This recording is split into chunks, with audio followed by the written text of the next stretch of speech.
Bonjour les amis, Marc Maillot encore avec vous, avec quelques versets tirés du Sermon sur la montagne à la fin du chapitre 6. À partir du verset 31, le Seigneur Jésus nous dit « Ne vous inquiétez donc pas et ne dites pas « Que mangerons-nous ou que boirons-nous? Avec quoi nous habillerons-nous » Toutes ces choses, les païens s'en préoccupent sans cesse. Mais votre Père qui est aux cieux sait que vous en avez besoin.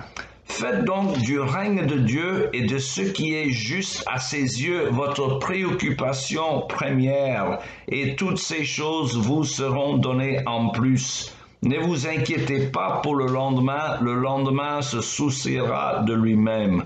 À chaque jour suffit sa peine. Alors, fin de la lecture. Je pensais aujourd'hui que suite à la lecture de ce passage, je vous laisserai un petit témoignage personnel à l'égard de la provision de Dieu pour ses enfants, en l'occurrence pour moi.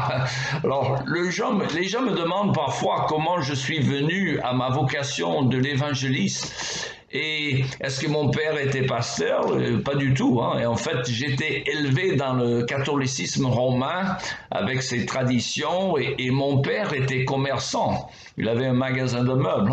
Et après avoir terminé mes études au lycée, je m'étais inscrit à la faculté à Washington, aux États-Unis, à l'époque, j'avais 18 ans, où je cherchais profondément le sens de ma vie. J'avais rejeté, bien sûr, tout mon héritage catholique romaine et alors j'espérais trouver auprès de la sagesse des grands professeurs de l'université les mots qui pourraient m'orienter dans la vie. Je cherchais surtout la réponse des trois grandes questions: qui sommes-nous, où allons-nous et d'où venons-nous, selon le tableau de Gauguin.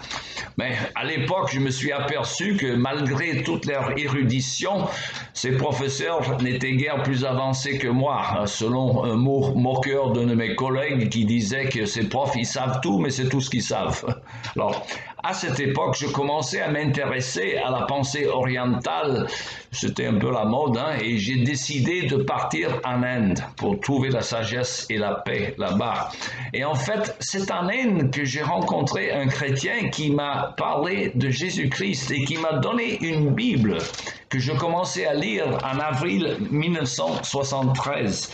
À cette époque, j'étais particulièrement frappé par des paroles de Jésus-Christ qui permettait et qui promettait plutôt la paix aux siens. Et dans l'évangile Saint Jean, on lit « Je parle, mais je vous laisse la paix. C'est ma paix que je vous donne. Je ne vous la donne pas comme le monde la donne. » Alors Dieu sait que j'avais besoin de paix.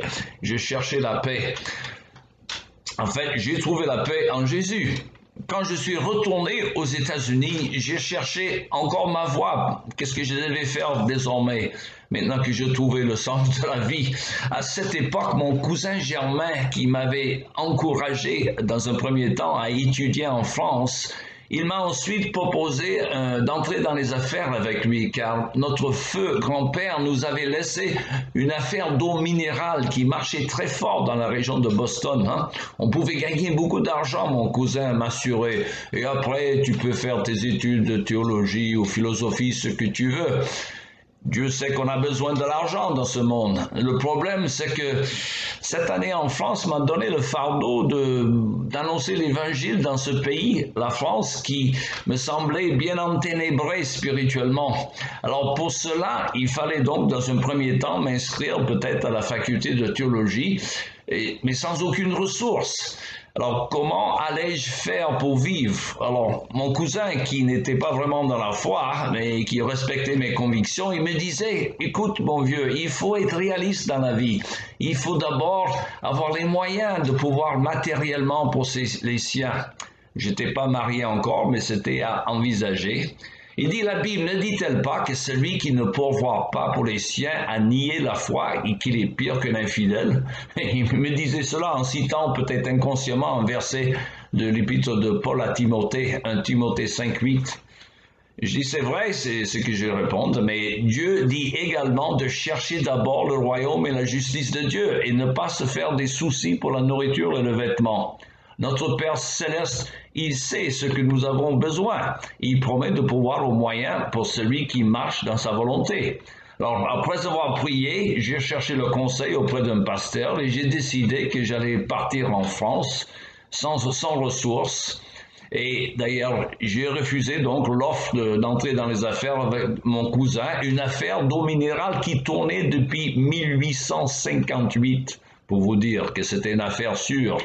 Alors, je partais en France en pensant que Dieu allait pourvoir à mes besoins, et en fait, il l'a fait. Quant à l'affaire de l'eau minérale, ça pourrait vous étonner de savoir que cette affaire qui tournait, comme je dis, depuis le milieu du 19e siècle, il a coulé 2 ans après, suite à un divorce dans la famille de mon cousin.